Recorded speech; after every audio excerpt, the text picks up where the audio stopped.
It's started with love one another. This is a message you have heard from the beginning. We should love one another. We must not be like Cain, who belonged to the evil one and killed his brother. And why did he kill him? Because Cain had been doing what was evil, and his brother had been doing what was righteous. So don't be surprised, dear brothers and sisters, if the world hates you. If we love our brothers and sisters who are believers, it proves that we have passed from death to life. For a person who has no love is still dead. Anyone who hates another brother or sister is really a murderer at heart. And you know what murderers don't have eternal life within them. We know what real love is because Jesus gave up his life for us. So we also ought to give up our lives for our brothers and sisters. If someone has enough money to live well and sees a brother or sister in need but shows no compassion, how can God's love be in that person? Dear children, let's not merely say that we love each other. Let us show the truth by our actions. Our actions will show that we belong to the truth, so we will be confident when we stand before God. Even if we feel guilty, God is greater than our feelings and he knows everything. Dear friends, if we don't feel guilty, we can come to God with bold confidence and we will receive from him whatever we ask because we obey him and do the things that please him. And this is his commandment. We must believe in the name of his Son, Jesus Christ, and love one another, just as he commanded us. Those who obey God's commandments remain in fellowship with him, and he with them. And we know he lives in us because the Spirit he gives us lives in us.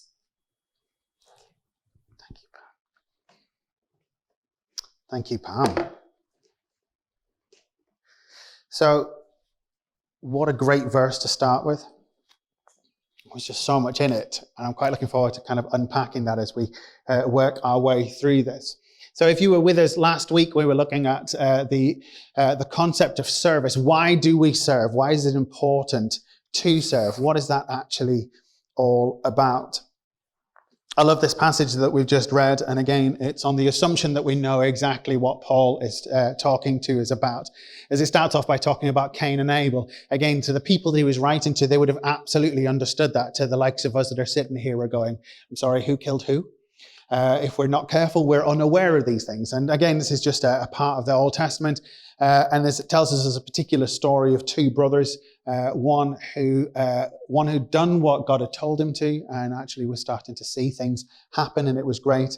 And the other brother who was equally as good at what he did, but wasn't being obedient to God, didn't see the same level of favor. And instead of him being a brother and loving his brother, he burned with jealousy towards his brother. And that we then later see that there's a fight in the middle of one of the fields, and he kills his brother. And now he's deliberately doing this because he's trying to present us essentially with a complete juxtaposition between that is the worst form of brotherly love. I mean, they were brothers, so you'd expect brotherly love. And throughout this, he's talking about having a love between a brother and a sister. It's that kind of sense of like having the best values at heart. And yet he's using two completely different concepts of the concept of brothers. Now, I don't know about you. Maybe you had siblings growing up. I did. I've got a younger sister. She's 18 months younger than me. And it wasn't until we were in our later teens that we even started to talk properly to each other. There is something about that when you're younger, just, I don't know, like it's difficult to get. Am I the only person that struggled with my sibling? Yeah. But then as you get older, I don't know, things change. Well, I'd like to think they change. It changed for us. And so actually my sister, I would class as being one of my closest friends. So that kind of concept of like, what does it mean to be? And so as we're looking at this idea of why do we serve? Well, last week we looked at the concept of service and why it mattered. And we looked at how Jesus shows us what service is and kind of turning the whole thing on its head. And we looked at how we had this beautiful moment as Jesus stands up in the middle of the room and washes the disciples' feet. And we looked and took a bit of time at kind of pulling that apart and looked at why this was a shock to those that were present. And again, it's because Jesus does the unexpected. It's instead of him doing what is expected in the way that the world goes about doing things, actually, he turns it on his head and says, no, actually, love means serving. And quite often we find ourselves wanting to be served, but not wanting to serve.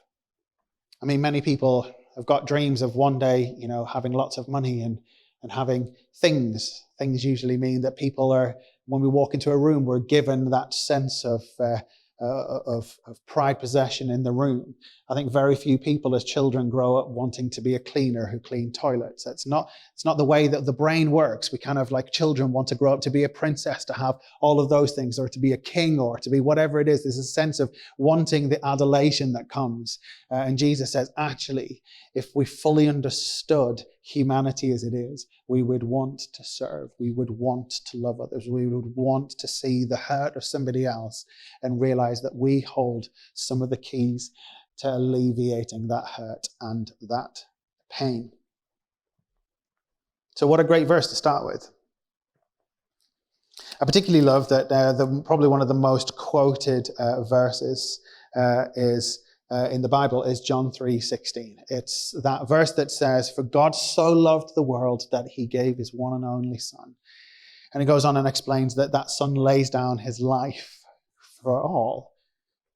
Yet in 1 John chapter 3, verse 16, so John 3:16 is one, and then in 1 John, this is John writing a letter much later on in his life, he gets to this point and he says, in verse 16, "We know what real love is because Jesus gave up his life for us." So again, that's mirroring that verse that we'd already seen. So that we ought to give up our lives for our brothers and sisters. I think this is quite a sting, because we get the fact that Jesus has given up his life for us. When we become a Christian, it's that moment of us saying, actually, I recognize I can't do life on my own, and actually I need God's help to be able to do this. I recognize that I'm a failure and I'm asking God to come into my life. And just as Jesus gave his life for us, we then say, as our reference to that, is that actually I'm giving my life back to God. And there's that part we understand. It's the up and down, if you like. So it's the relationship between God and mankind, and mankind and God. So it's that up and down concept. Yeah? However, what we're being told here is a completely horizontal. If you love God and you accept what God has given, then it becomes horizontal. He's asking us then not just to have a relationship where it's between me and God and we despise those around us. Because actually, John here is really big in actually explaining that is completely the opposite. If we genuinely have understood what God has done for us and we love him, the vertical, then we have to live others. And it's that concept of living and loving for others. So this idea of service, I think, is huge. I was reading this earlier on in the week, and it just absolutely grabbed my attention. The difference between sugar and salt. Now, how many of us like sugar? I mean, we do, don't we? And there's something about sugar. I mean, it's used in food to give it that extra bits to it. It's in our cakes. A cake without sugar is not really a cake that most people want to eat. Again, if you watch a child with cake, they tend to start with the icing and then you might get through the rest of the cake. There's something about us, isn't there, that actually loves sugar, and it's exquisite, and that's the point of it. But sugar is only used in certain foods, right? Whereas the difference between sugar and salt is that salt is in absolutely everything. And salt on its own is not a particularly nice flavor, but yet it's used in everything. And if you were to go back in time, pre the fridge, I mean, we've just come to the conclusion that fridges have always been in our lives, But actually, if you were to go back 100 years, fridges didn't. I mean, they weren't. The idea of trying to keep food was so much more difficult. And that's why people had cellars. It was just a cooler place. But in order to be able to keep meat, huge quantities of salt was used to cure the meat, which meant that actually once that animal had been slaughtered, the time that then throughout until the time that you actually came to eat it, you didn't have to literally sit down and eat an entire pig in one sitting, because you would keep some of it. Now we keep it because we pop it in the fridge, or we pop it in the freezer, or there's ways for us to do that. But salt is used for that. Salt's also used for flavoring. Salt's used for multiple various different things. And I just love this idea that, like sugar, like I said, is more exquisite, but it is far less used, whereas salt is found everywhere. And it's almost a little bit like, the way when we give and when we serve, we find ourselves in, like, it's really easy to hear of something that grabs our attention. We're like, yes, we must do something about that. And those are great. But those things happen few and often. And it's almost like it's classed as like the great virtues or the large tasks, which take time and effort, but are great to get behind. But those things happen few enough. Whereas the ministry of small things, like to be able to serve on a small level, it's everywhere. Everywhere we look, there's people that we can serve. There's people who are in need. There's people that are struggling. There's stuff within church that could be with more people behind us to help us with stuff. There's multiple areas of service to which we can find ourselves getting involved. But some things feel nicer to get involved in than others. So take, for example, any area of church, for example. It's very easy to say, oh, yes, I'd love to get involved with, the coffee shop. Or I'd love to get involved with something that's out there on the streets that people see us involved in. Or perhaps to be involved in more of the upfront side of stuff. Maybe it is joining the worship team or, getting involved in leading the services. Those sorts of things are slightly more attractive than others. There's not a huge list of people signing up to clean our toilets. Do you see the difference? And that kind of like aspect of one versus the other. And I want to kind of just take a moment just to kind of suggest that God is calling us to serve one another. God is calling us to spend time with our eyes actually open and being aware. But there's also a call not just to the concept of serving, but it's also the motive behind. And so the concept we're going to look today at is of what is nicknamed as self-righteous service as opposed to true service.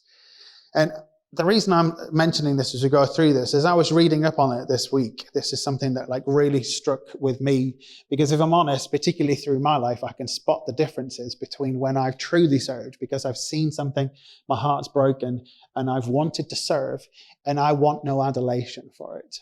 And there are times when I've seen something and thought, yes, I can get involved with that, and I want some adulation for it. For example, when I do the hoovering, I have a tendency to leave the hoover out so that when Nick comes home, she can see that the hoover's out. I must have done the hoovering. Do you see the difference? Yeah? Do we spot that in our house, right? It's not just a me thing, right?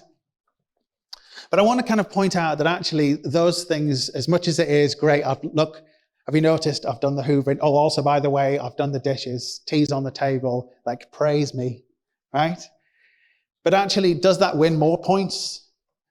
I remember having a conversation with somebody and they were like, spousal points, where you gain points from the other person in your relationship, is often when you've done something, but you've not said it.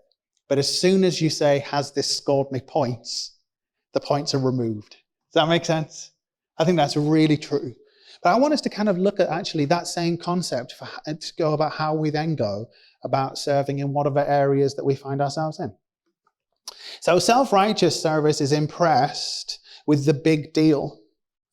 It's being concerned with how impressive the status it is that it gets. And particularly when it's self-righteous, it's more because actually there's a desire to do the gigantic tasks. Whereas true service finds it almost impossible to distinguish between small and large service. And when it can notice the difference, the true servant often is drawn to the smaller service not out of false modesty, but because it can see that the task genuinely is more of an important task. The self-righteous service requires reward. It needs people to see and appreciate. It is result-driven, image-driven. It is affected by mood and whim. I haven't slept properly today. I won't do it today. I don't feel up to it today because I'm just a little bit low at the moment. What's worth noting is, if we were to kind of gain a church full of people who were looking for ways to serve, but the motive was the self-righteous form, right? It actually is destructive, because instead of it building community, it's more like, hey, look how great I am. And one of the reasons why it's important for us as a church to kind of begin to understand and grasp this is because for the first time in a long time, our church is really starting to grow. There's more and more people that are attending, that we've got a possibility for us to be able to do more and more good in our community. As our church starts to grow, our children's ministry begins to grow. As our church begins to grow, there's more and more areas that actually need people to help out with, whether that's part of the welcome team, whether that's helping afterwards with the coffee and all that side of stuff, whether that's getting involved and helping out with cleaning, whether there's multiple areas within our church that we can see that there's areas that would benefit us as a community. But also the more that we start to do, the more that our community outside begins to know that we're here. And we want to be a church that's not just seen to be doing church services, but we want to be a church that's actually having an effect on our community. During lockdown, it gave us a great opportunity to be out and about and to be able to bless others. How do we look at finding ways to continue that sort of stuff outside of a lockdown scenario? And again, this is as we as a church begin to realize that we've got stuff that we can give. It's how do we go about giving it? And the question is, as we move forwards, I want for us always to be aware of actually what is my motivation behind this? And I think that's really key. So again, as an opposite to that kind of self-righteous form of serving, let's look at what true service looks like. So Scripture constantly goes on about like the hiddenness of service. Finding ways to serve, but without necessarily sticking your name on the bottom of it. Finding ways to serve where you're not necessarily after recognition for it. True servants delight in the actual service rather than the results. It's very easy for us to be desperately looking for results. If you were to sit down with some of the major charities that work with bringing people out of alcoholism, when you go to them and you say, let me see the results of the sheer quantities of people that come through their doors, a few manage to pull themselves out. But for many, it's a temporary thing that causes it to go backwards. Does that mean then that what they're doing is wrong or is not worthy? But for many of us, it's so easy to see all the things that have failed and just to say this clearly isn't working, rather than to rejoice in those moments where it happens. Mother Teresa was renowned for talking about the way that the failures of her ministry actually produced goodness. There's so many various different ways where it's so easy for us to look at the negatives as negatives, as opposed to actually saying, my heart is there to serve and I want to serve.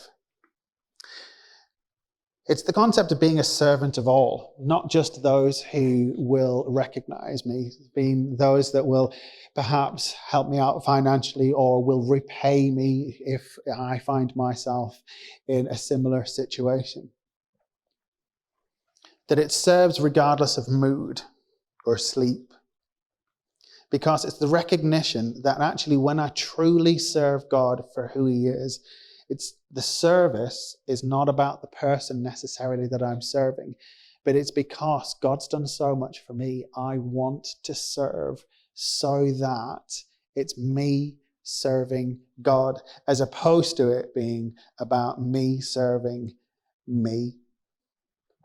Ultimately, true service builds community because it draws together, it binds together, it heals, and it builds. Because as we begin to see the difficulties in another person's life, we reach out to help. And as that happens, it begins to become the real glue of a community.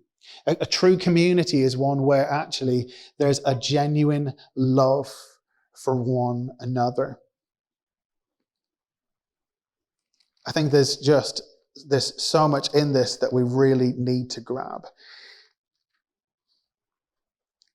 I think this is a great term that actually really helped me as I was trying to work this one out for myself, was the concept of choosing to serve versus choosing to be a servant.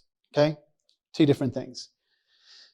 For those that choose to serve, I'm still in control. So I'm choosing to serve this particular person, but I'm still in control. I see a need, and so I'm getting involved. Whereas to choose to be a servant means I choose to give up my right in this. And so if you look at the way God, when he came, choosing to clothe himself in flesh, to be born, we said this last week, into the most roughest area, to be born, instead of into a palace, was born into the midst of a stable surrounded by animals instead of surrounded by servants. And this marked the concept of everything that Jesus did, right through to his death, which was that of a criminal instead of it being that of a dignitary. Everything about Jesus was the servant, God, the creator God, choosing to come and be the least. And as he calls you and me, he's calling us to imitate him. That's the concept. That's why we're called Christians. The concept means little Christ. Therefore, I choose to be the servant. Even when situations don't go my way, I still choose to be Christ in that circumstance. I love a few years back, there was the WWJD bracelets. Did any of you see those? There was a big thing kind of back in the late 90s, early 2000s, and everybody was wearing them. And that it basically, WWJD stood for What Would Jesus Do? I think it was a really great idea. And so Christians were wearing these WWJD things, and it was supposed to be a prompt in this circumstance that I'm in this situation that I'm in. What would Jesus do? But the downside to that was that actually we would react first, and then we would go, instead of what would Jesus do, it would be more of a, what would Jesus have done in this situation? Which is far too many letters to stick on a bracelet, isn't it? But it's the same thing. Like we react first, and then we think perhaps how we should have been. And this concept of choosing to be somebody who serves rather than to look for recognition is one of those key things to where I'm choosing not to go after my own things. You want to know how to become more Christ-like? It's to actually be choosing to wander around with your eyes open and to see, how can I serve and how can I bless others? You know, when you're at the queue in the supermarket and the person in front of you is counting their pennies because they're scared they're not going to have enough. It's like, if they realize that they haven't, is to make sure that whatever it was that they couldn't buy, that you buy it for them. Not so that they would go, oh my goodness, you're so good. But it's because actually I'm choosing to serve. Or there's multiple ways that we can help out and assist others, both inside the church and outside the church. And this is what it is. And the more that we do this, the more that we begin to realize, actually, it's not about me. And as soon as I begin to realize that actually I am not the center of my story, that actually Christ is the center of the story, that's one of the keys to actually becoming more like Christ.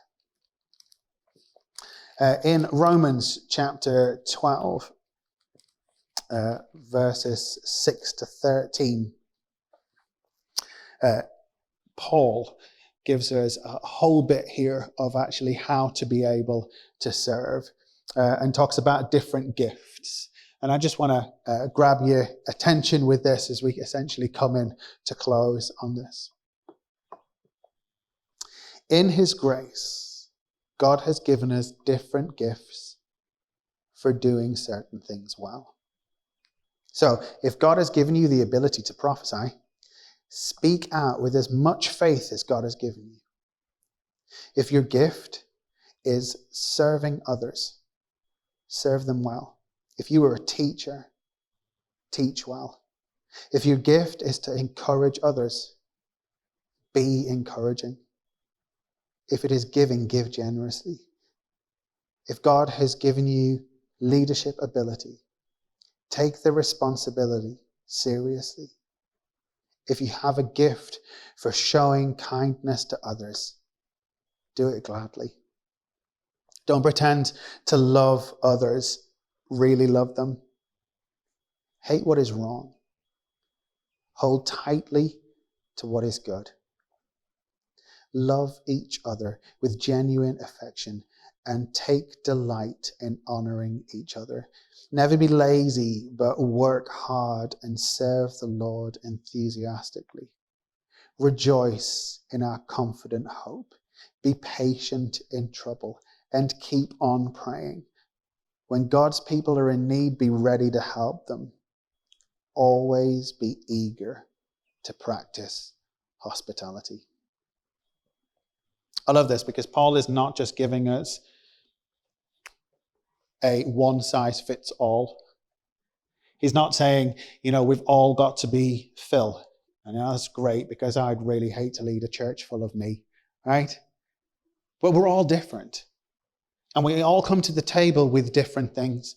And this list is, if God's given you this gift, then use it. If he's given you this gift. So the expectation is not necessarily for us to have them all, but is to say, actually, listen, each of you here hold a different character type.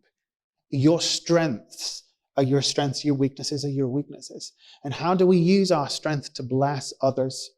And there's a real mixture in this list. It starts off with prophecy. What is prophecy? Prophecy is being the mouthpiece of God. It's that ability to be able to listen to the Holy Spirit and say, actually, God, what are you saying here? And then listen. And then when you feel God's telling you, is to then go to that individual or go to the church and say, I feel that God is saying this. So you got a supernatural one as your starting point. But then where does it go from that? It goes on if your gift is serving. So it's straight on from one almost to the other, from the supernatural to the natural. And it works its way through. And I just want to encourage you, whatever gift that you've got, how can you use your character type to be a blessing to others? And that's not just inside the church, but it's also outside the church. It's to recognize that we have got strengths, but we've also got weaknesses, which is why that we need other people around us. Because we're not all called to do the same thing. And so as Paul has given us such a great thing here, he goes back and comes back to that initial point in verse 9 by saying, don't just pretend to love one another, but really love them. Love one another with genuine affection and taking delight in honoring each other. I think this is the key. I'm a northerner, and one of the major things that's great with northerners is we are far too sarcastic. And actually often our way to kind of rib those that we love is to tear them apart. Right? And as fun as that is, and as funny as that is, I know it's something that when I look at my own character type, it's not as godly as maybe it should be. So perhaps instead of being quick to negative words, how about we be quick to good words? How do we build one another up?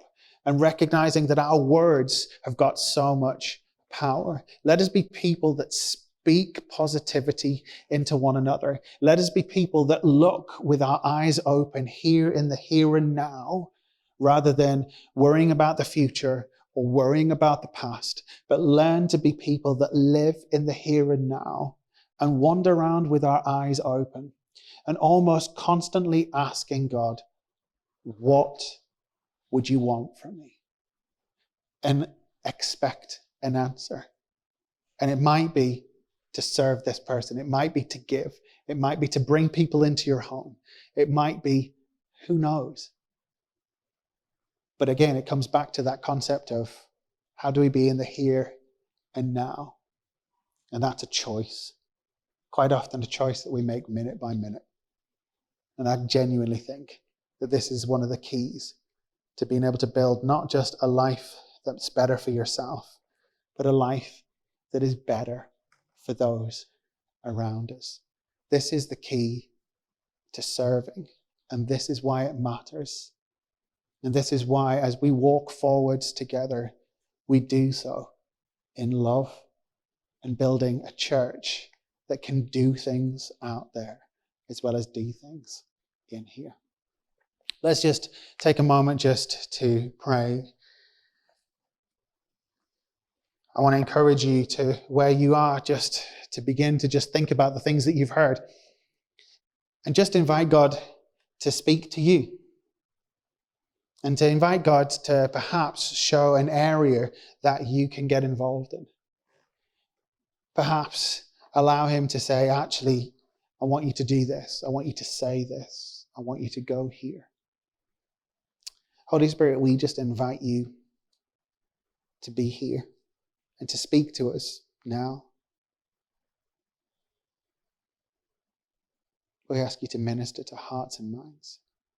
Come, Holy Spirit.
God, help us to be people that live in the moment. To see you at work, not just in our lives, but in the world around us. Help us to see with your eyes.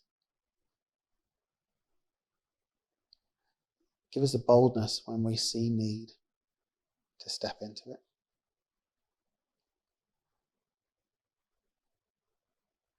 Grant us your love.